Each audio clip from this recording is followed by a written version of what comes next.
As you can see from the program, we've had a distinguished list of Cohen lecturers. This series has attracted some of the most outstanding individuals in the field of neuroscience. Speakers listed in your program have included Dr. Mark Rakel, Eric Kandel, Oliver Sacks, Pawan Sinha, and Stephen Hyman. Today, adding to our list of notable speakers in the neurosciences, we are fortunate to be able to hear from someone both distinguished and prominent in his field, John Michael Carley. Given our focus on autism, we sought to find a speaker who could give you all the outsiders as well as the insiders' perspective on autism spectrum disorders. I know you're going to appreciate his insights.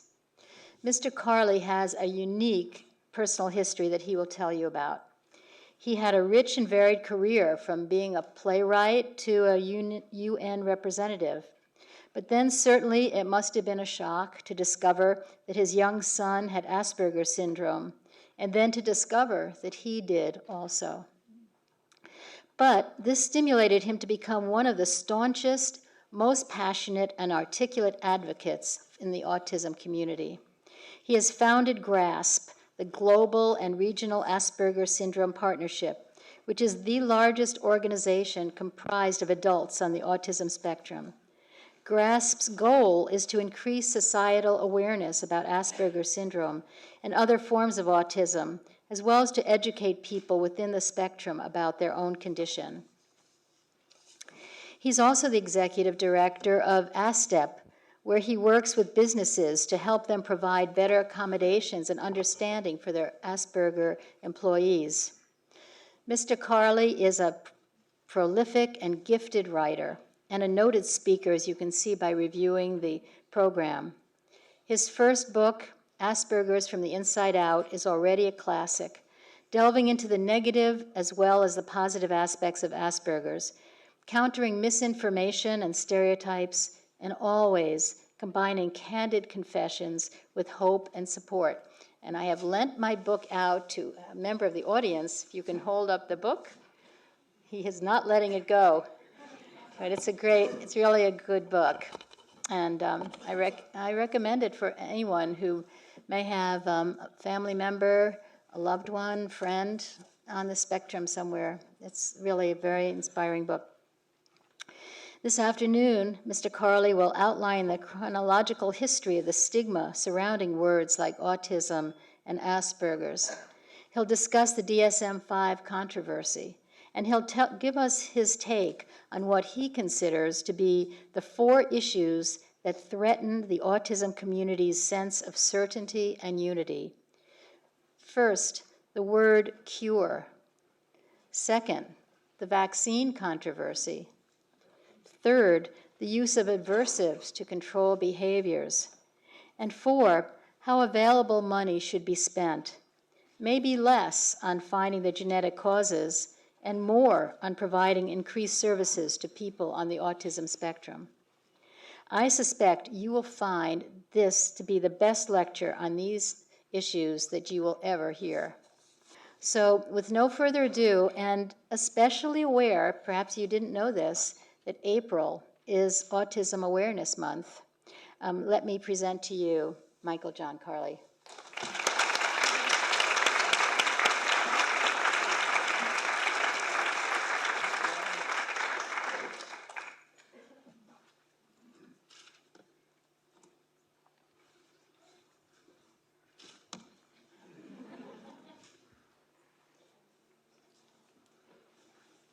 Moment.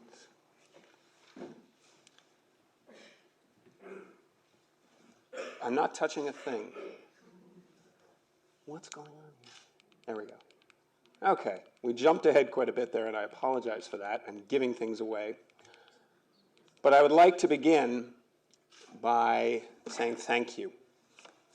Thank you for this opportunity to go over a subject material that is usually drafted in carefully worded statements or is negotiated in closed offices. It's not something usually that if you're enmeshed in this world of autism politics that you are speaking about it in front of an audience necessarily. I want to thank the Fannie and Stephen Rosenack Foundation. I want to thank Mrs. Rhoda Cohen. I want to thank the Columbia Center for Bioethics, and especially Ruth for what is a terrible honor. Again, if you were to look at that list of prior honorees, it's very, very humbling.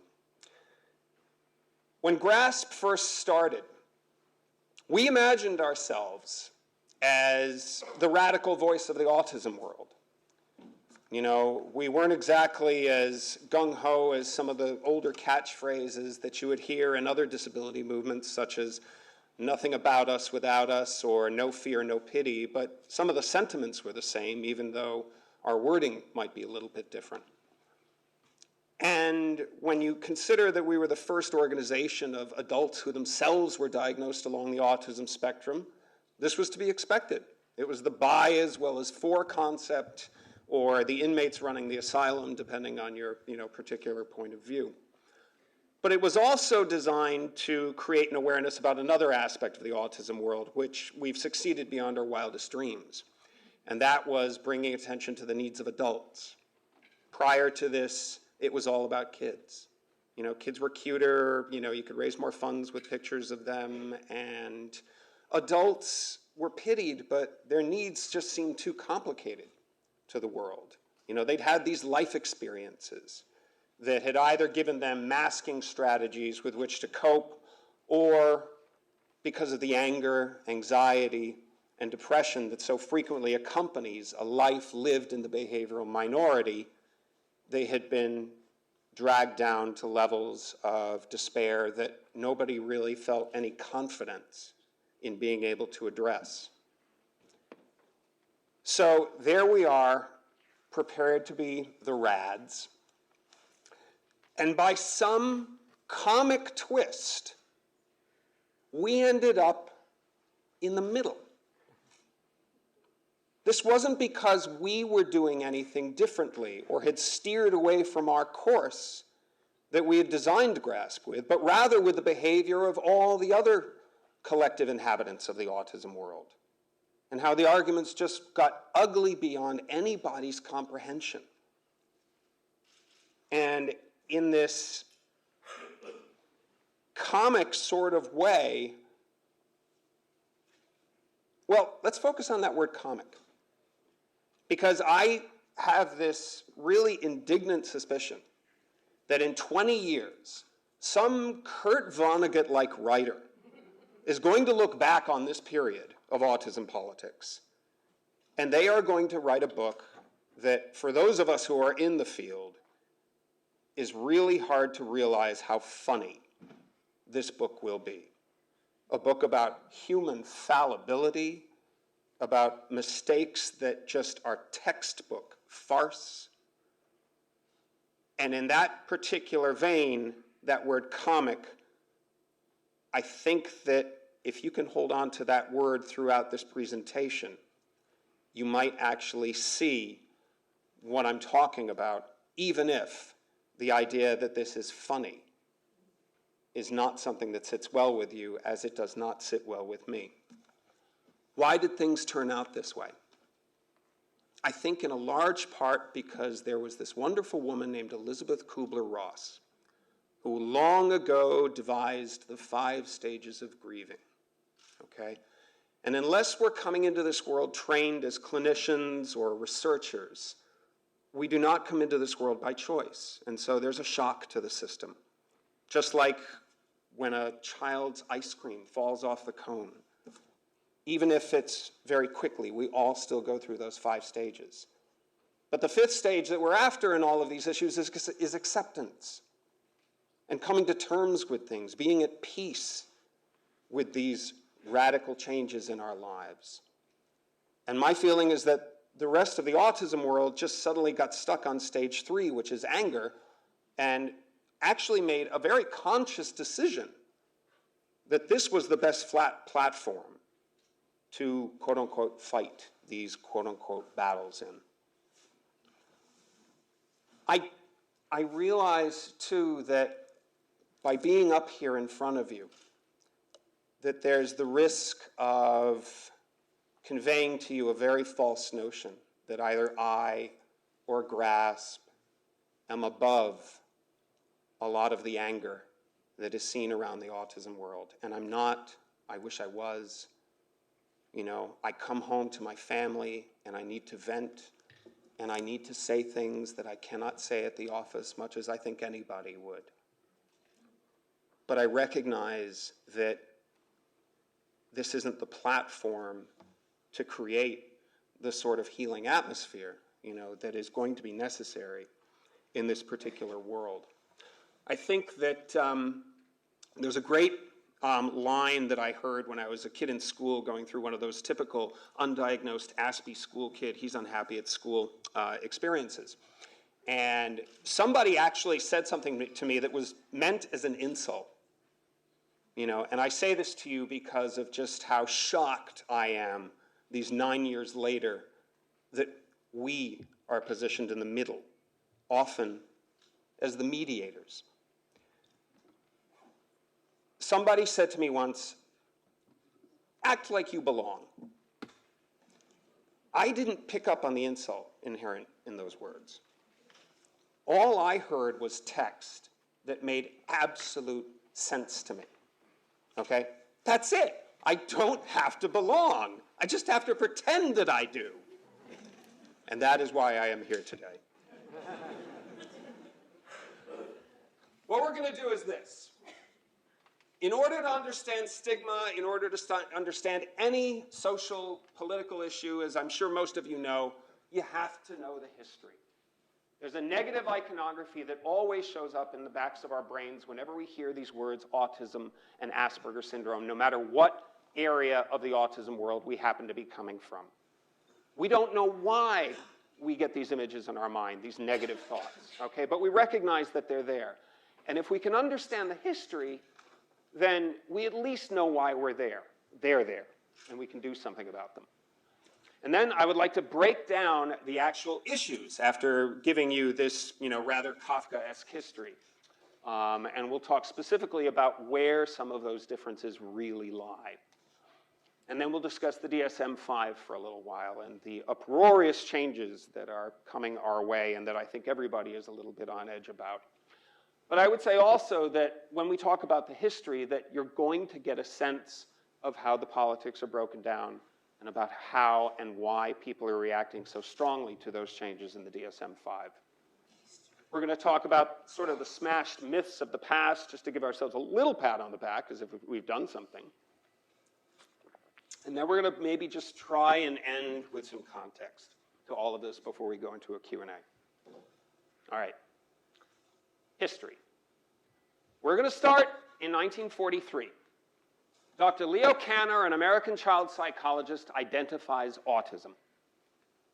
The things he's looking for in particular are an inability to communicate verbally, a preference of objects to people, a disliking of breaks in routine, and despite what he's seeing before him, high intelligence, somewhere in there. And then just 1 year later, across the pond, Dr. Hans Asperger identifies Asperger syndrome in 1944. The things Asperger is looking for is an inability to pick up nonverbal communication, passionate interests, motor skills deficits, and an oddly exhibited use of the spoken word. Now, Kanner's work spreads all over the world, but Asperger's work does not. His stuff wasn't even translated into English until the early 1980s by Lorna Wing. Now, this is important only because think about how different things would be if we had heard about both of these discoveries with the same PR machines behind them at the same time. I think it's pretty easy to deduce that we would be a lot further along in our understanding of the complexity of the entire autism spectrum if we had had this opportunity. Now, why did this not happen? You could speculate a lot of things, but I think one of them was the somewhat inevitable notion that any work being done under a Nazi-occupied country for, reasons of Joseph Mengele-like thinking was bound to create a red flag with people. So now we come to the 1950s. Tanner's belief that intelligence lies within the autistic brain is eventually discounted, okay? Doctors basically are discovering, well, I can't see it. Ergo, it does not exist. This is a notion that plays into some other characteristics of the autism spectrum that we'll talk about a little bit later. And only today is it being revived, this notion that it may be our fault because we can't reach in and figure out what's going on. And that instead of citing our own inability to be able to reach that knowledge that's in there, we instead say there is no knowledge in there. It's the easy way out. Then we come to the 1960s and early 1970s, and we meet this man, Bruno Bettelheim. This is the first real start to a stage in why we think the way we do when we hear these words, okay? For those of you who don't know, Bruno Bettelheim was a child psychologist who was widely hailed as, you know, the rock star of his world, basically. And Bruno Bettelheim had a theory. And this theory was bought hook, line, and sinker by pretty much the entire clinical world. And that was that you got your autism because your mother was not affectionate enough with you just after you were born. Okay? The term refrigerator mothers comes from this particular area.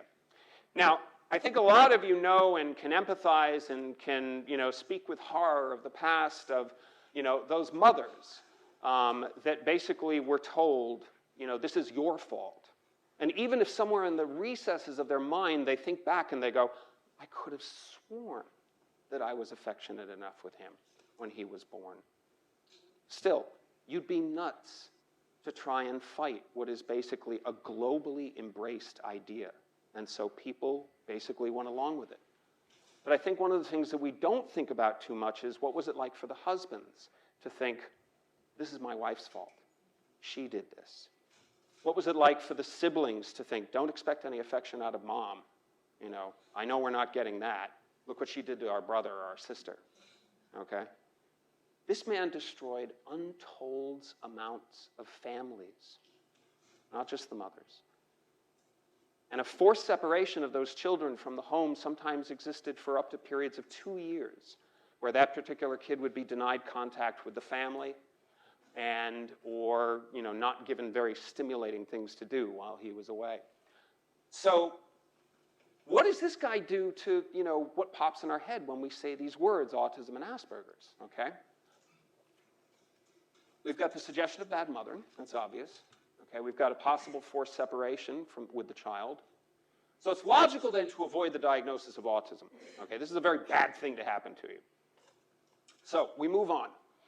Now we come to the late 1970s and 1980s, and this is really stage 2 of, you know, some of the subconscious things that pop into our head. Movements usually take a while to start up and get moving, you know, whether it's an anti-war movement or a suffragette movement or what have you. Oddly enough, I think the movement to overthrow the Bruno Bettelheim way of thinking was kind of overnight. It was very interesting. We find out later, actually, that Bettelheim had faked all of his doctoral credentials. Is an interesting man. And Oliver Sacks will still even tell you that he was brilliant at observations. But Bettelheim was a Dachau survivor. And this is somewhat interesting only in the context that it gives voice to the idea as to why he could not fathom any other reason for a condition other than environmental impact, having seen the changes that went through people in the camps from the kind neighbors they had once been to what they became later on. So here we are now in this movement that just wants nothing to do with Bruno Bettelheim, okay? And this is when you start hearing this phrase. Why do you want to put a label on him? Okay? This is something that every once in a while we'll still hear today.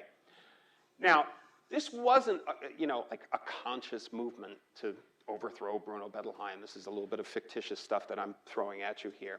But it was an unconscious movement, I think. And so we're going to give it a name for the purposes of this. And we're going to give it the name of anti-labelism, okay? Now, under anti-labelism, what's happening is you're starting to hear parents say things like, I don't care what my kid has. I don't even want to know sometimes. I'm just going to love my child with everything I possibly have, and he or she is going to be okay if I do that. That's how we're going to get through this. Okay? A lot of times, not only would they keep the real diagnosis a secret in the family, but, just sort of talking about it in whispers, but sometimes they would avoid the doctor's office completely and not even get that child a diagnosis.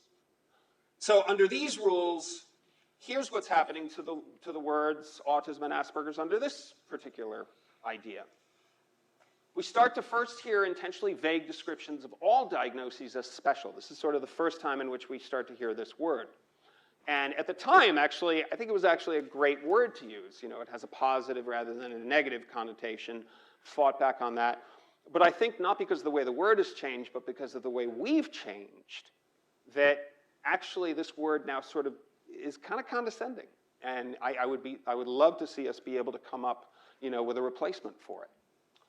By keeping the aura surrounding the individual undefined, no one could prescribe anything harmful to the family. There's the big secret.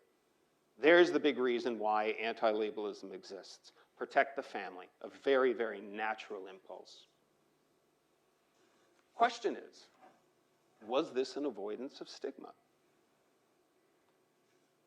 Did these two eras really contradict each other as much as the anti-labelists hoped?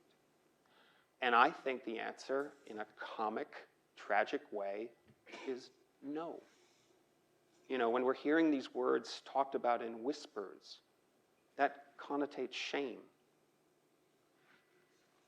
Both of these movements prevented individuals from having a say in their care, because obviously the individual affected doesn't know what they have. Nobody's telling them.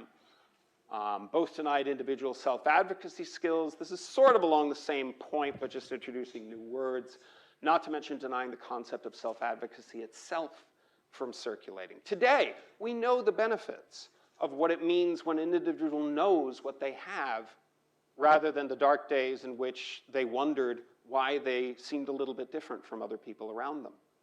And the difference to your psyche of thinking, that you're either broken or there's something wrong with you and that you're less of a person, versus, even if it's, maybe you're a bad human being as well, but just to be able to blame the wiring and say it's my wiring, something that's completely out of my control, okay?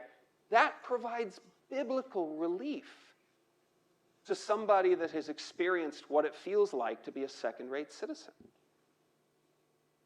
This was the demonization of diagnosis itself, okay? The anti-labelists basically assuming that a diagnosis is like the eulogy on a tombstone, okay? That it's the be-all and end-all of who you're ever going to be. It denies the capacity for improvement. It's something that you are stuck with and that will stick with you forever. And this is wrong, because diagnosis is a context.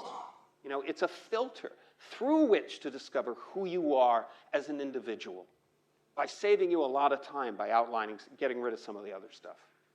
So both, oddly enough, attach negative iconography to words like autism and Asperger's.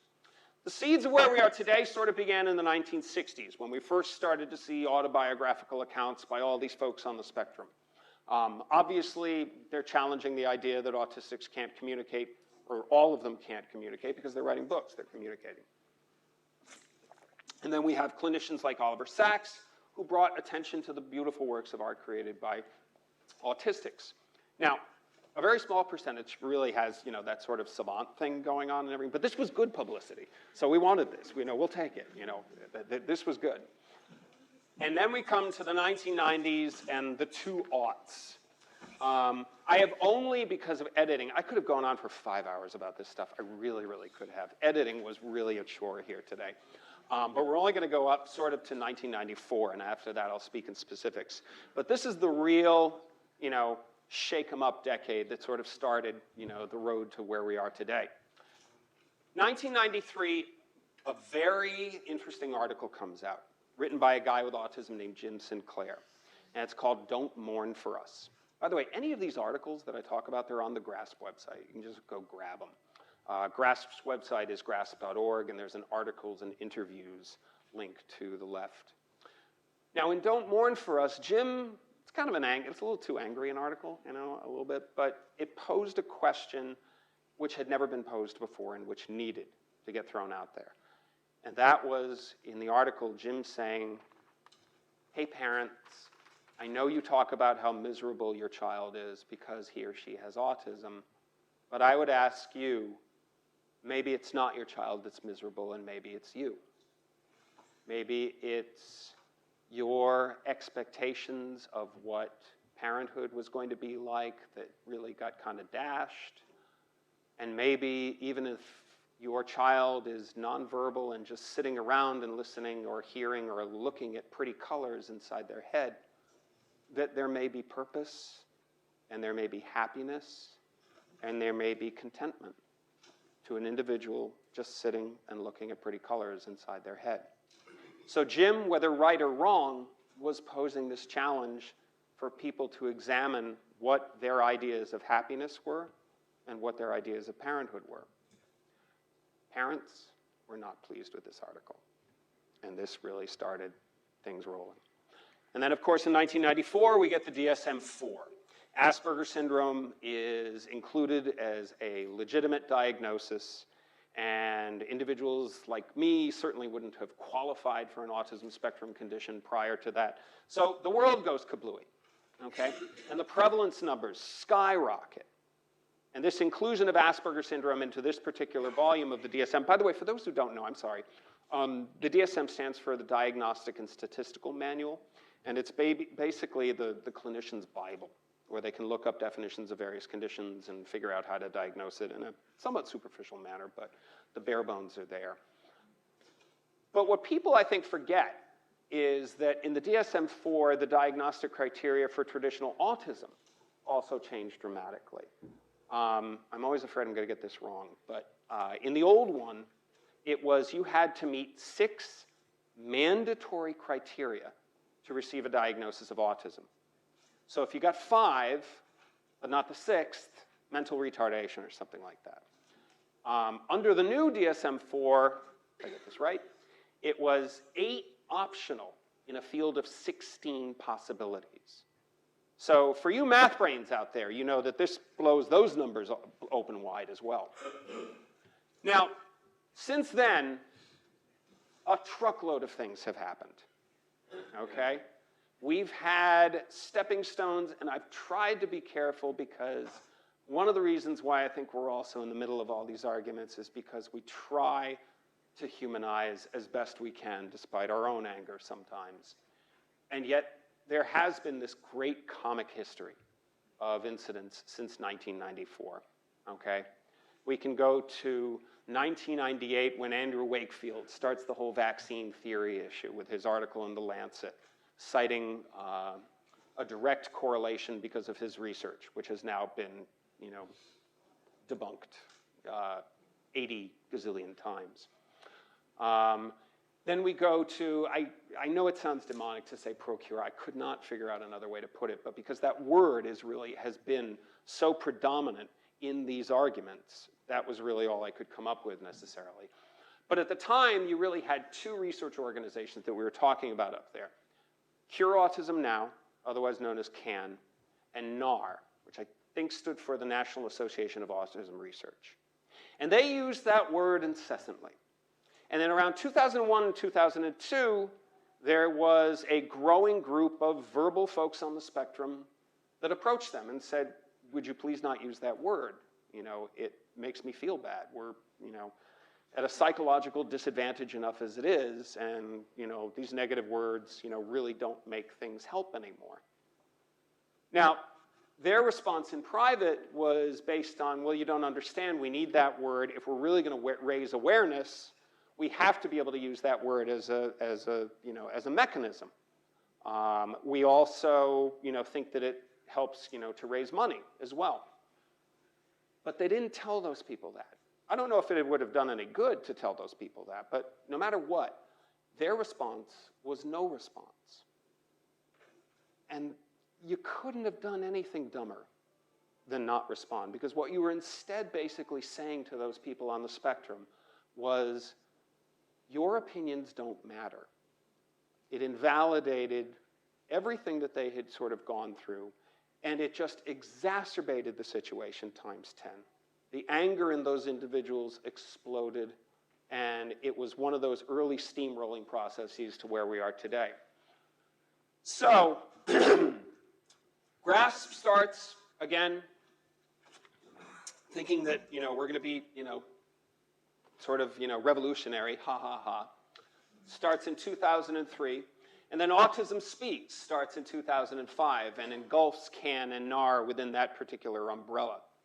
Now, Autism Speaks' contribution to all of this was, the grand kahuna entrance, because as far as the Rolodex and the resources are concerned, the autism world had never seen a machine like this come into play.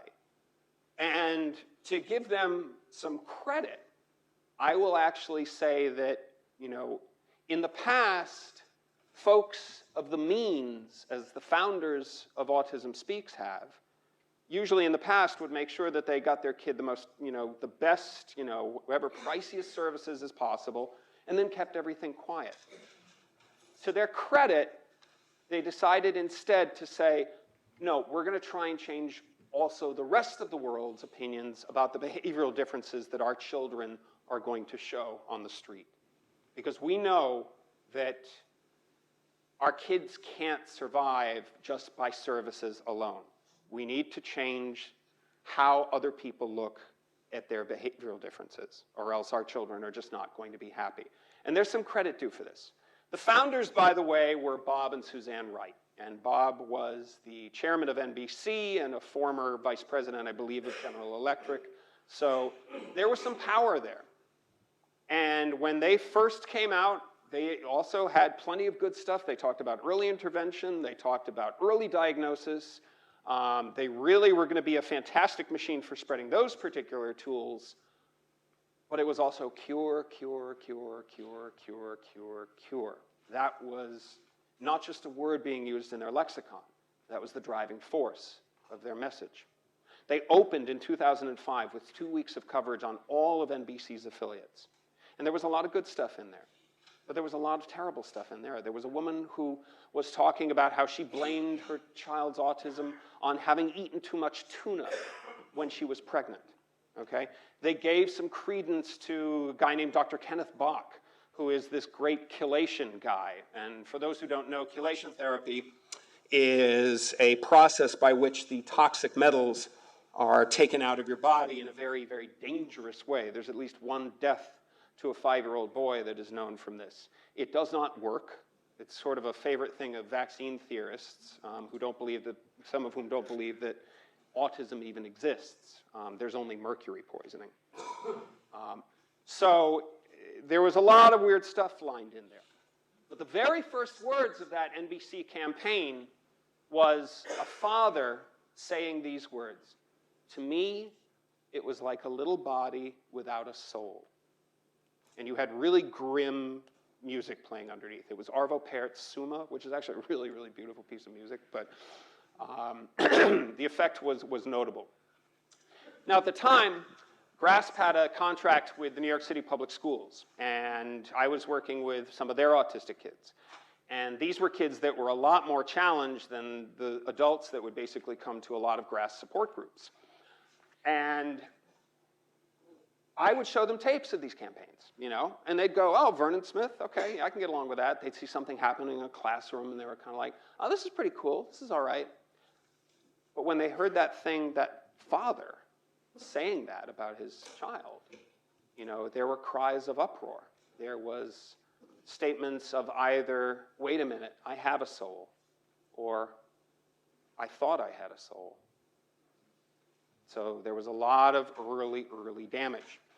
You also had them angering a lot of regional parents organizations as well as national parents organizations. Okay, it's for effect that I have this one pushed out of the picture almost.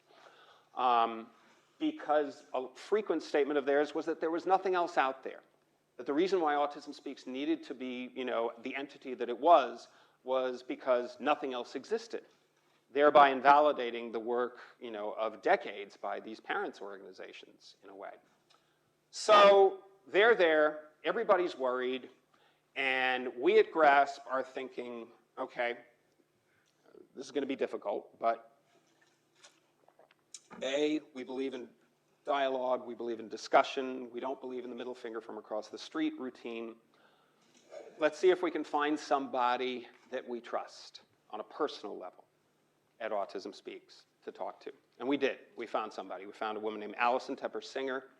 And a year later, we, after some slightly public, statements of concern about the wording from the others, et cetera, we did an exchange of articles with them. We wrote an article for their audience about why we objected to the word cure, and they wrote an article for our audience about why they used the word. And the exchange was not meant as a debate. It was basically to try and put a human face on all of the rhetoric. Both of us had angry constituents that did not need their anger exacerbated.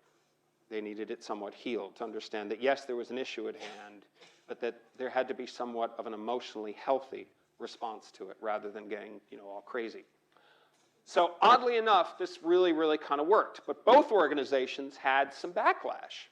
Their very angry constituents were like, why are you putting this Carley guy's, words up on our website, and got very, very angry about that.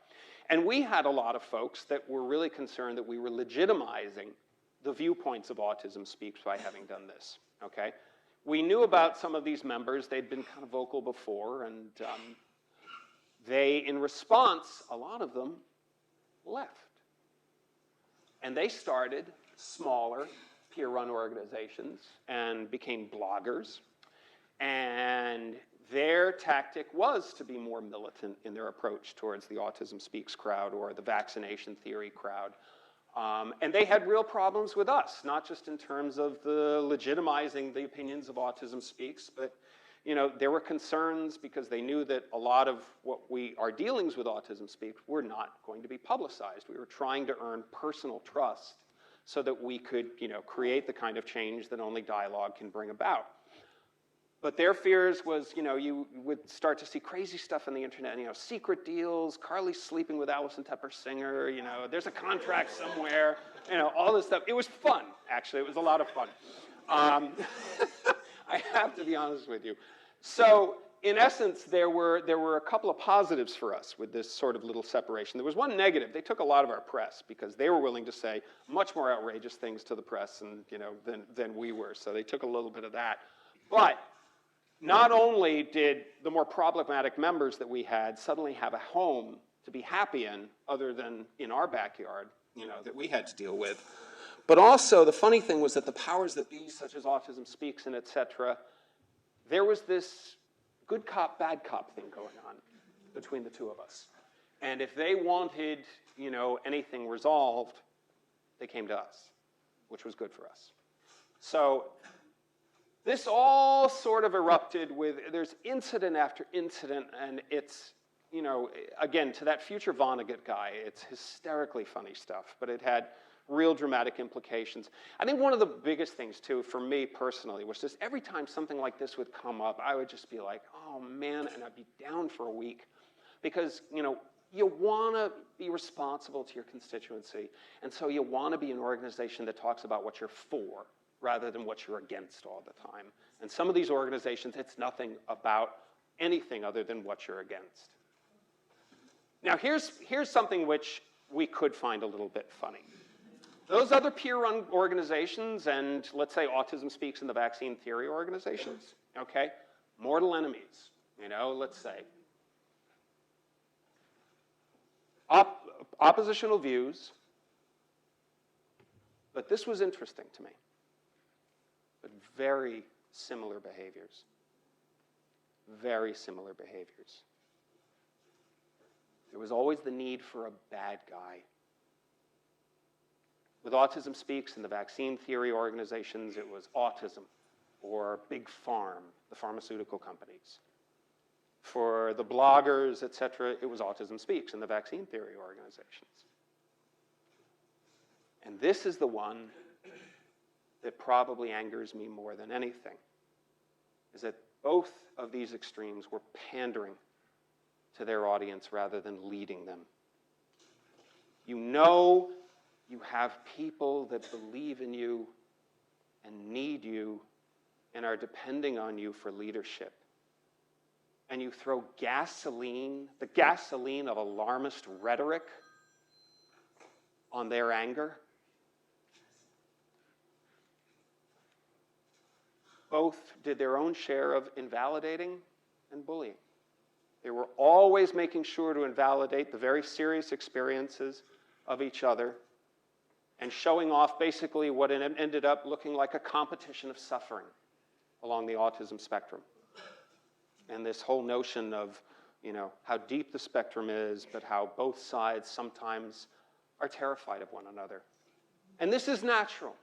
We see this in grass support groups, okay? Let's look at the two extremes of somebody that comes to a meeting because they can barely, contain themselves for a 2-hour structured meeting. Let's say it's somebody that stims, flaps their arms, or what have you, and you've got the lawyer with Asperger's who's got 4 kids and a mortgage, okay? Both of these extremes, oddly enough, at first, are terrified of one another. The person who is more challenged looks at the lawyer and thinks, oh no, nobody's going to look at me and think that I'm supposed to be a lawyer with 4 kids and a mortgage if I'm going to be successful. I don't like this at all. And that lawyer is going to immediately look at that more challenged individual and get incredibly self-conscious and think to themselves, oh God, that is not me. That is not me.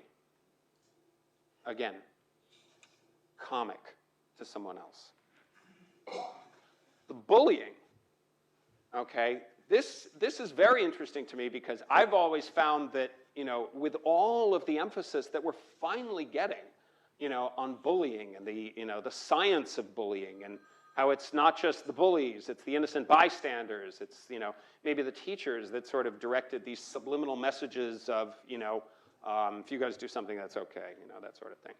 When sometimes, you see textbook cyberbullying happening, out there with all the name calling, with all the demonization of people rather than of just dissecting people's viewpoints.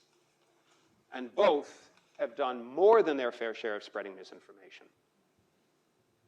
This is the word that I have used to describe both in my greatest of anger, is emotional underdevelopment. And that's where you're going to be if you stop at the 3rd stage of Elizabeth Kubler-Ross and say, I'm not going anywhere further. All right, what exactly are these issues that drive people nuts? We actually have more. Ruth, I added some. I'm just forever doing this. It's more than 4 now. We have the cure debate. We have the vaccine debate.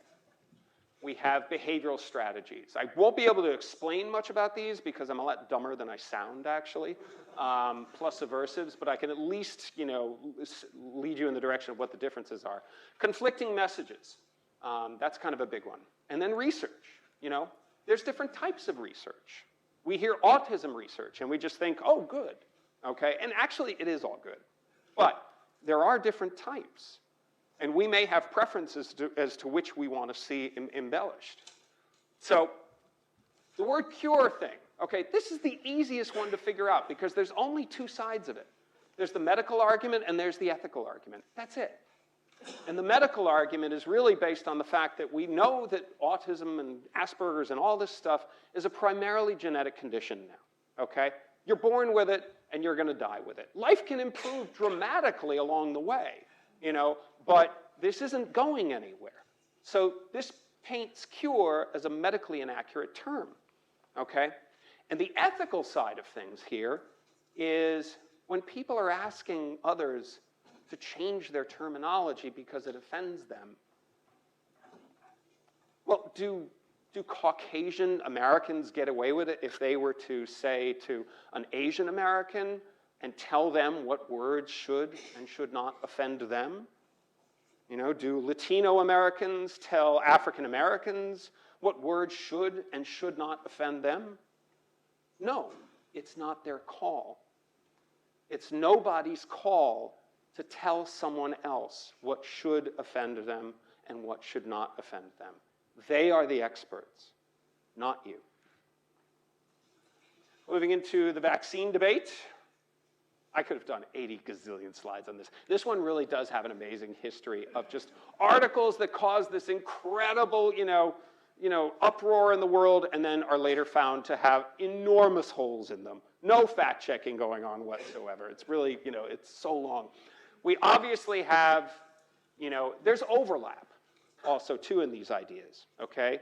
So for instance, if you believe in a vaccine to autism connection, then you do believe in a cure, whereas vice versa, you would not necessarily, okay?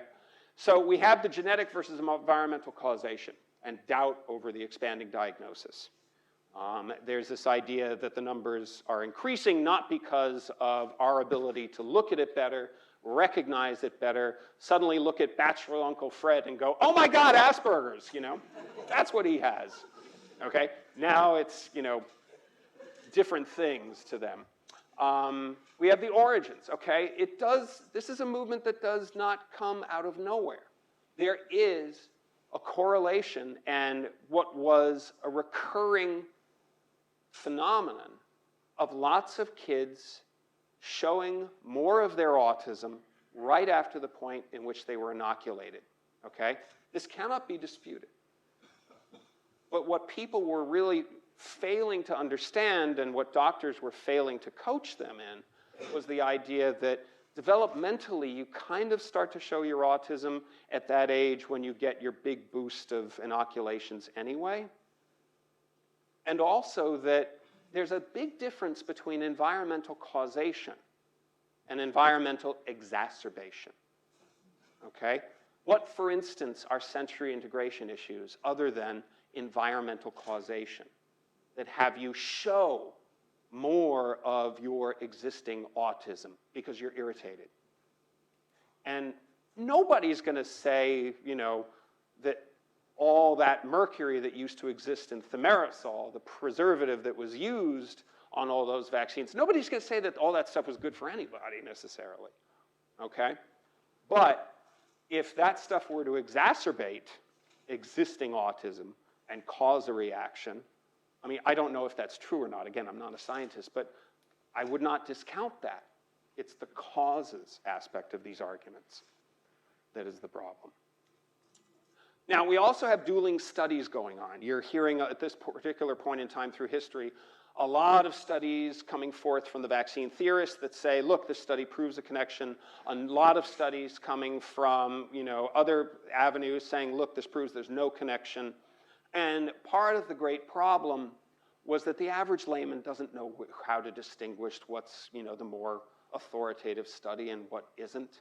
And there was no mechanism in place to be able to teach the average Joe, what was credible and what was kind of hokey. And we had no way of getting this across. So a lot of people were warming to this. Now, some other points for the opposition is that, their big enemy in a lot of ways was the CDC, the Centers for Disease Control, the NIMH, National Institute of Mental Health, and, supposed secret meetings amongst the executives of the big pharmaceutical companies. Now, the big pharmaceutical companies, I don't doubt that they had secret meetings, okay? But that was because they were faced not with exposure for a product that caused people's autism, but for a truckload of lawsuits. Okay, if all of these parents were going to be empowered to file lawsuits against these companies, then they were going to have to defend them. And if the big pharmaceutical companies won every single case, and as I believe there was a truckload of them in Great Britain, which John Deere in the London Times wrote in 2006, had not resulted in 1 penny for the plaintiffs. But that still cost them a tremendous amount of money to defend those lawsuits, okay? So that was part of their concern. The CDC, okay, we're talking about an entity that still in the 1960s was telling us that smoking was okay. National Institute of Mental Health, they can be pollsters.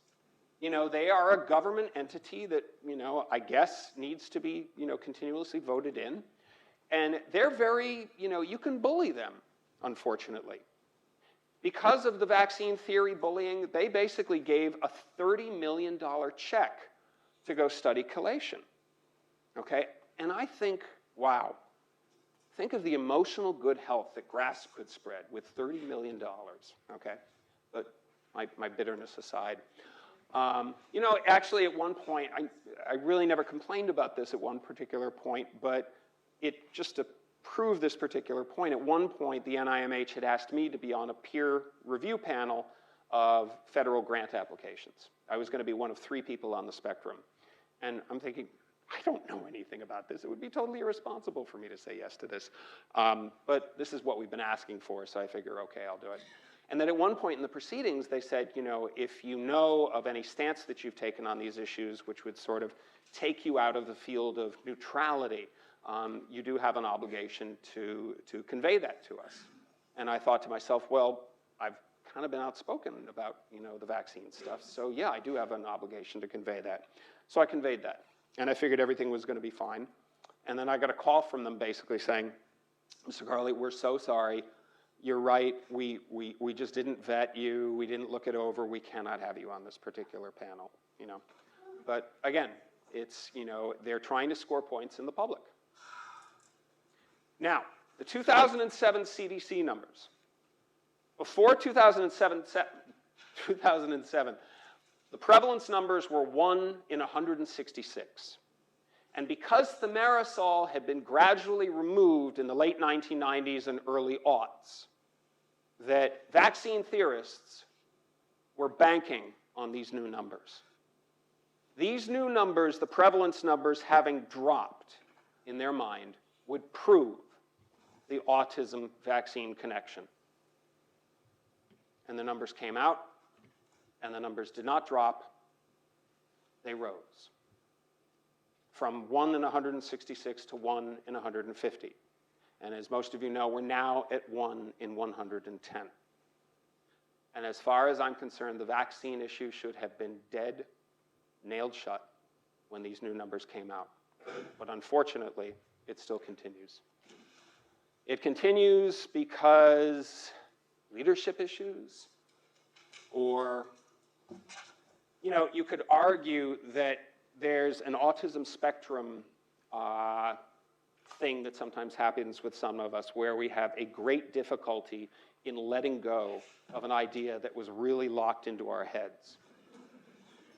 And in that particular vein, again following the comic theme of our evening, nobody proves the genetic nature of autism more than the parents of these particular children by their inability to let go of an idea that is dead and gone.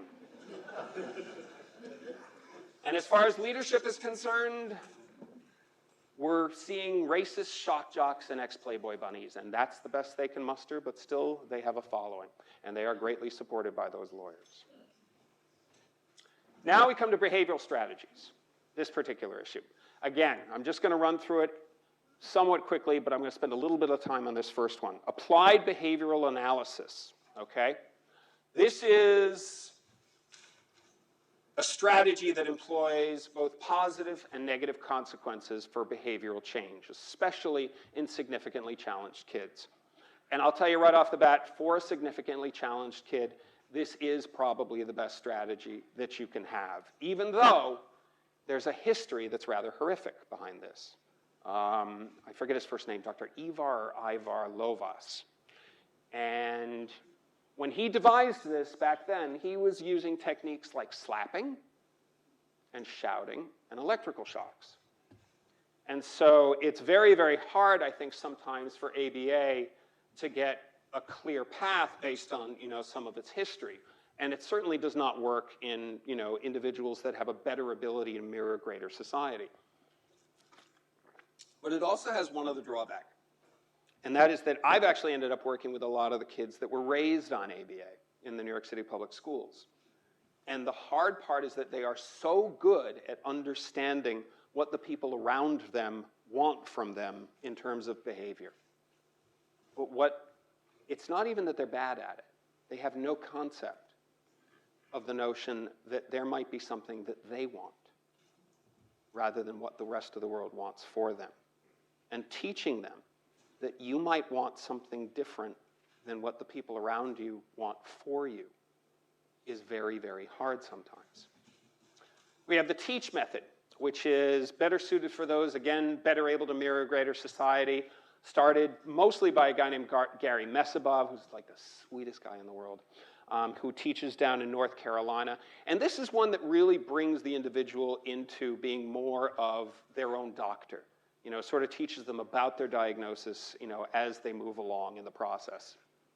We have the CERTS model, which I do not understand, even though Barry Prezant of Brown University is pretty much the architect of this, and he's a buddy of mine, and I still don't understand it. Barry is just smarter than I am. But I do know one thing that separates it a little bit. There's more family involvement in this than in the other particular strategies.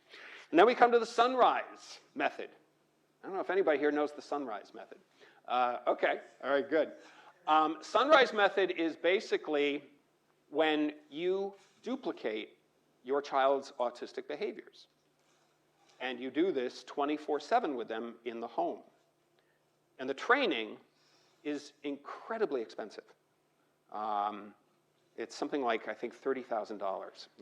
So in essence, this is great for people that don't work and have a truckload of money and that don't need to run any errands. But you know, in a really wicky-wacky kind of way, you know, there's pieces of this that I kind of like.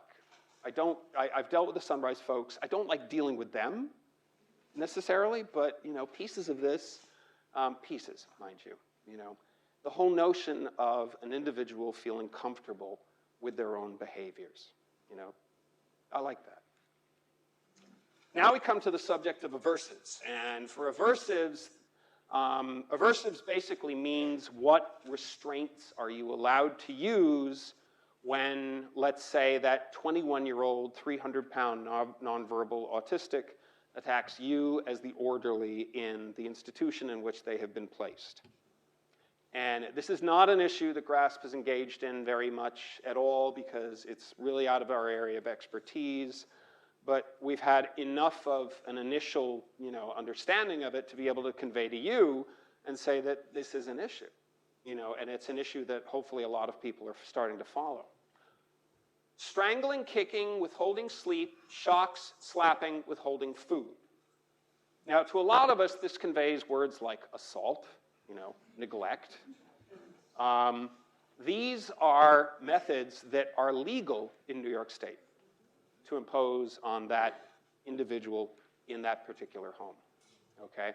Now, at one point, New York State had tried to sort of implement legislature when there was a lot of criticism for the Judge Rottenberg School in Massachusetts is the last institution that uses electric shocks, and there's been tons of articles written about them. They're really deplored by the majority of people, but there are a couple of parents that will tell you, my child would be dead if it wasn't for them. So in essence, it's not as clear-cut an issue as many of us would like. This stuff isn't clear-cut at all. And New York State was, you know, it was kind of vague in terms of exactly what the legislature was. Were they getting rid of, you know, strangling? That would be good. We like that, okay? But in actuality, the legislature that they were opposing was going to rid the opportunity to employ two of these aversives at the same time. That you could only apply one aversive at a particular given moment in time. So instead of kicking and slapping, you had to either kick or slap. You could not do both. That writer's going to have a field day with this. How many people have to sign off on it before implementation? Okay, this is another question that pops up. You know, is it something that, you know, the guy, you know, who just left his high school football team and is one of the orderlies, you know, in this particular place, is he able to sign off on it? Or does it need, you know, 25 PhDs to sign off on it before implementation? And what kind of training is required of the implementer? And what are the alternatives? Because that's the scary part for those of us who go, ooh and ah, that's disgusting when we read this. You know, because the only one that seems to come to mind is doping them into unconsciousness. And this is confusing.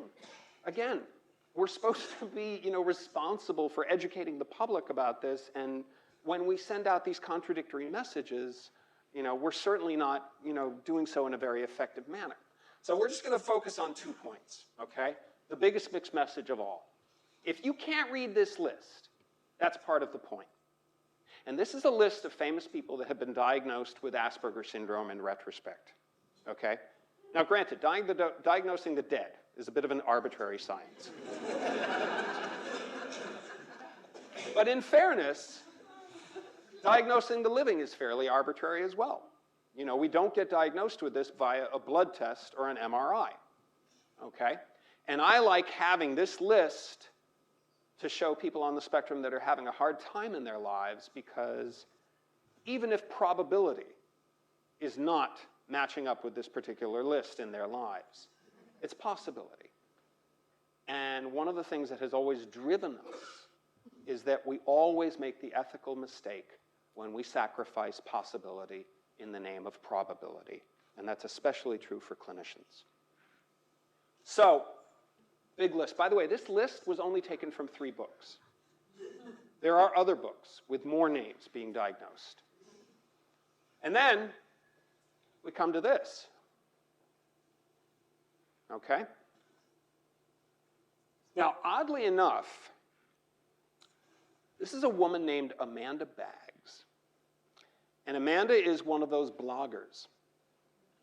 And she is nonverbal, but she speaks through a communication device, and she can type. And Amanda is very political. She has been a pain in my butt sometimes, too. She sometimes really can't see the big picture. That's understandable. Writes about what she's against as opposed to what she's for. That's understandable as well. But for insight, Amanda has always taught me a few things along the way. I'm going to read something to you.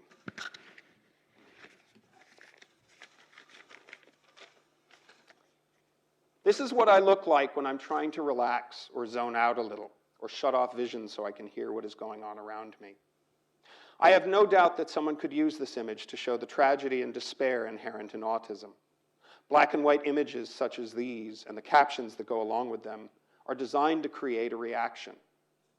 Most often, disability organizations run by non-disabled people use them to elicit pity and money at the expense of the truth. Look at the autistic person in her own world, they say. Isn't it tragic?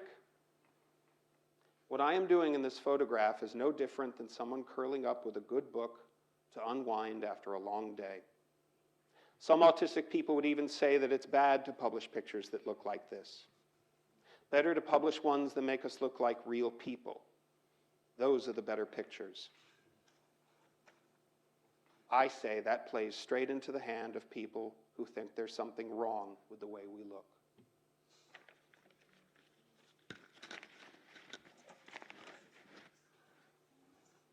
Research. There are really 3 types of research, as far as my brain can handle.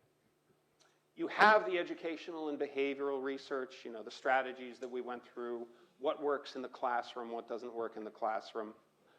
To me, we actually have a plethora of knowledge about this, and our biggest problem is really money, and making sure that this gets into the schools, gets into the clinical offices, gets into the classrooms, okay? And it's the implementation of this particular type of research. I don't know if there's the greatest and most urgent of need for this type of research to be conducted for a while. Then we have the biomedical research, which is all about the genes, the synapses, the serotonin levels, all these things that I don't understand, that is really about discovering the genetic nature of autism. And then we also have the data-based research. How many people are out there living with autism that are unemployed? How many people are out there that don't have housing? How many people out there have Asperger's as opposed to autism, and what's the percentage? How many people out there were diagnosed late, and how many people out there were diagnosed early? Okay? There's quite a long list of data-based questions that we still have not yet answered. Now, the biomedical research actually probably gets, I would say, 90% of the funding. But that's not necessarily a criticism, because the one thing that's a little bit special about the biomedical research is that, unlike the other 2 categories, this is the type of research that is going to tell us just as much about Kenyan farmers or Bolivian anthropologists and their brains and how they work, as opposed to just people with autism. You know, it's a more global type of research opportunity, I feel. And so therefore, you know, it's very, very special stuff. I would just love to see maybe, you know, some more money thrown into the database side so that we do have those questions answered about who needs help out there. Because one of the things that you have to do if you're going to go to the government and ask for money is you have to prove that there's a need. And you can't prove this need without this research. This is the elephant in the bathtub. This is the only possibility of a cure that's looming on the horizon. And a lot of angry people on the spectrum are very freaked out about this possibility. And this is where you develop a test so that, as exists with Down syndrome, you can terminate that pregnancy. And whether this means you're taking a shot at eliminating somebody like Albert Einstein, or that really, really significantly challenged individual, will they be able to, you know, make such a distinction in such a testing? I would say that, you know, this is one area where my personal opinion differs a little bit from GRASP, and my personal opinion in this area is, you know, I think too complex to even try and convey. But it's just basically one where, whether it's gunpowder or atomic energy, I don't know if one individual has the right to dictate whether or not knowledge should be entered into the collective stream. Obviously, the measuring stick is going to be what we do with that knowledge. And maybe that can't be controlled. But discussing this, if you have any opportunity to, for those of you who are clinical professionals, please, because this is, I think, the only real swelling undercurrent that remains to be discussed. And even if there's going to be a few bruises along the way, it's always going to be better brought out into the open and discussed before it happens, rather than springing it on the world. And I've had clinicians tell me it's not possible, from Johns Hopkins. And I know that that's wrong. Even I, the dummy, know that that's wrong. So people are very, very afraid of discussing this, and I think that that's an error. And now we come to the DSM-5, okay? And by now, obviously, you've seen a lot of where people's perceptions are that Asperger syndrome is going to go away, and it is going to be all autism. I am going to have to refer to myself as having autism and not Asperger syndrome. And this scares a lot of people. A lot of other people embrace it. GRASP's membership, I would say, is split 50-50. Okay? A lot of folks simply do not want to lose this word, Asperger syndrome, that has finally made them feel good. Okay? And yet others are thinking to themselves, but every time a clinical line has been drawn in the sand where Asperger's becomes autism and vice versa, it's been proven false in practice. Maybe it is just one big, giant, complicated spectrum. My feeling is that I like this book, okay? Human beings have a very human need to compartmentalize. And it is very, very hard, and understandably hard, for us to think of that severely challenged individual who will never have an intimate relationship, perhaps, who sits in a home somewhere, maybe having to wear a head restraining device, as, God forbid, having the same condition as Albert Einstein, Thomas Jefferson, Emily Dickinson, and Thomas Edison. But what I think we've started to learn is that that may be true. That this is just so complicated, at least for what we know now, if we can't find that dividing line. And especially given the history that we've had of engaging in this competition of suffering amongst those two opposite extremes, if this book forces people to get in the ring, again, experience maybe a few bruises, but to work it out, then throw them into the ring and let them bruise each other up a little bit and get them to work it out, to swallow how complex this really is.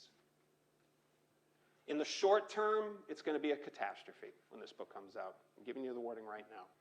You're going to have, service agencies that say, well, we need the new diagnostic criteria, and they'll have the old, Or school boards, which will say, oh, you're using the old criteria, well, we're using the new, You have to go spend another $3,000 on another diagnosis for your kid. Diagnosticians are going to make a ton off this book, okay? But the long term, I think, is actually going to be quite healing. And that's said from somebody that, I too have been raised on this stigma. I'm still the product of it. And I'm going to have a tough time using the word autism to refer to myself. But if that's what's for the greater good, we've had some good times. We've dispelled some of the myths about individuals being passionless or humorless. And there was sort of a dual level of duplicity to all of this. There was the idea that, different things would trigger passion, or different things would trigger humor in an individual on the spectrum. And then the second layer of duplicity was that sometimes it would be displayed differently. Whereas in the past, let's say with passion, and a doctor would say, well, his passion doesn't resonate the way Luciano Pavarotti does singing an aria, or the way Alex Ovechkin goes after a loose puck. So I don't believe that that passion in particular exists in there, okay? And they would discount it, but we know a little bit better now. No sexual appetite. For those of you who still believe in this particular myth, the Long Island chapter of GRASP is predominantly 26-year-old males. And I would invite any of you to go sit in on a meeting that they have, and then you tell me after you leave that meeting if this audience has no sexual appetite. We're all great at math. We're not. 65 to 85% boys. Now, we sometimes mistake the number of diagnosed as diagnosable. And we fail to recognize too often, I think, that gender expectation plays a huge role in our inability to diagnose girls appropriately. When all is said and done, I'm not going to tell you that it's 50-50, okay? But, if a boy doesn't make eye contact when he shakes your hand, oh, something's wrong, get this kid checked out. But if a girl doesn't make eye contact, oh, she's shy, no diagnosis for you. If a boy doesn't have interest in team sports, oh, something's wrong with this kid, get him looked at. If a girl doesn't have an interest in team sports, she's feminine, no diagnosis for you. And as they get older, there's also something really weird that starts to happen. And I'm going to use the negative term submissive, which I apologize for, but I can think of nothing else. That as an autism spectrum male, maybe becomes that submissive male later on in life, they will notice that, he may be without a mate or a partner. And so that person will get looked at for a possible diagnosis because he's kind of sticking out a little bit. Whereas the quote-unquote submissive female sometimes will find themselves in a relationship, but often it's a very abusive one. We're trying to get away from the fight terminology. Okay, it's not about our anger, it's about our acceptance. It's about our being able to move on and accommodate people. We're trying to get away from the harm in words like cure, disease. Whether they're medically accurate or not, doesn't matter. Fight, combat, recover, epidemic, and even the words high and low functioning, okay? Somebody's got to be low functioning. And if we're convinced now that this is an audience that can read what's being written about them and can hear what's being said about them, then all that negative stuff is going to hurt, okay? Yes, somebody described low functioning may not be able to read, but others can. And whenever we're dealing with the unknown, let us err on the side of possibility and of protecting their potential for self-esteem. Focusing instead on acceptance, coming to terms, accommodation, and adjustments, and on what an individual can do as opposed to what they can't do. Just some ideas to finish with. That unless clinical or research pros, we're all idiots at first. Again, we come into this without choice. Our kids don't pop out with master's degrees in neuroscience. We don't get one issue to us when we get diagnosed as adults. And we scramble for knowledge. And we're susceptible to the charlatans. We're susceptible to the snake oil salesmen that say, I will cure your child if you fork over $50,000 of your hard-earned money. We are susceptible to all of this. And we all fear the unknown, spectrum and non-spectrum alike.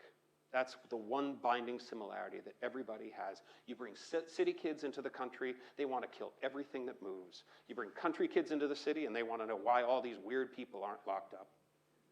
Trust. Did you read that history that we came through? Why should we be able to trust, given those horrors? It's very, very hard. Individuals on the spectrum cannot trust that people will do right by them or get them or understand them. And parents of significantly challenged children do not trust that they will get the services they need or that their neighbors will understand when their child has a nonverbal tantrum in the supermarket. And it is that inability to trust that has to be repaired.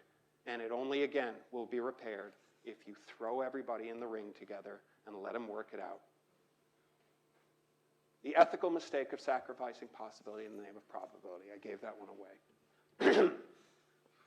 Remember, too, that being a scientist or clinician doesn't absolve you of social responsibility.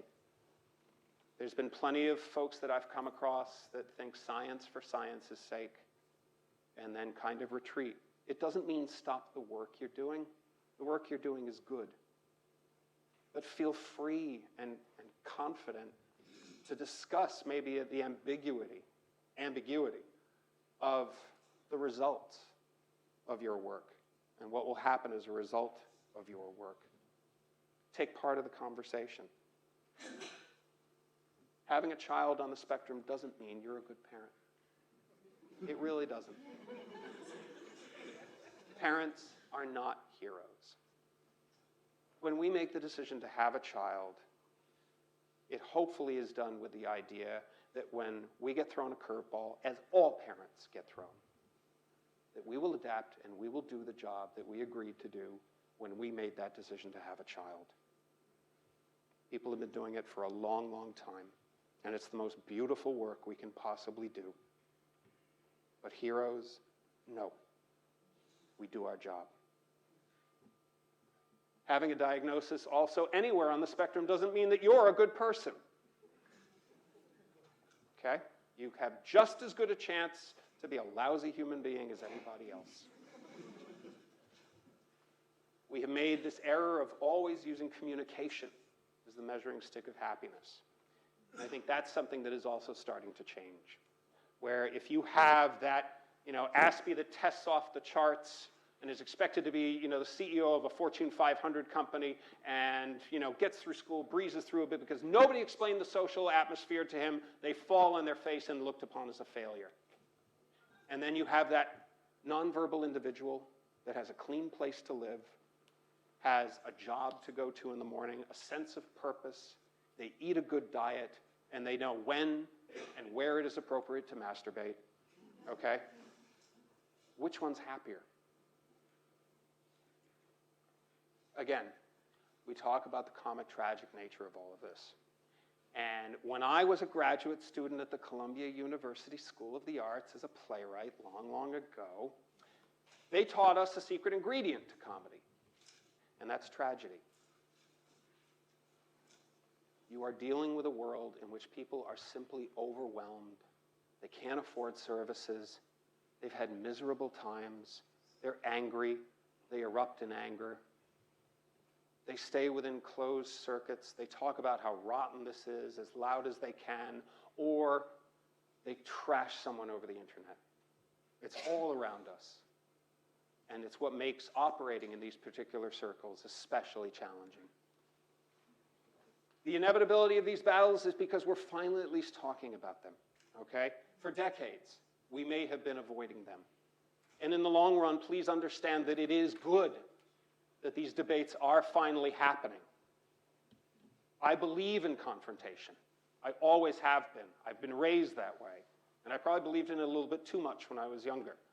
But it's how we confront that's going to be the measuring stick of whether or not we succeed in this. Remember, too, the culture that we come from. All these things about autism, they are behavioral differences, okay? And you could, maybe look at a culture and see how they translate one particular element of the autism spectrum, and it will be different from another culture. And our culture is very much about the cowboy and about every man for himself, free market. We actually, despite our economic advantage, we do a terrible job sometimes of taking care of those who are in need, where other cultures that have 1/10 of our gross national product do a much better job of caring for those in need. Our conditioning. We are conditioned by the Bruno Bettelheim era and the why do you want to put a label on him era. We may have ideas that fight against this, but this is where we come from. And they influence me. They influence everyone in here, even if we cognitively know that we need to act differently. Our makeup as individuals, as human beings, we have gender, we have race, we have economic background, we have sexual orientation, we have neurological makeup, which is what we're talking about today. We have the quality of supports that we get, and we have our culture. And one of these, to me, is infinitely more important than any of the others. Whatever's in second place on this list of 7 isn't even close. And the winner is quality of supports.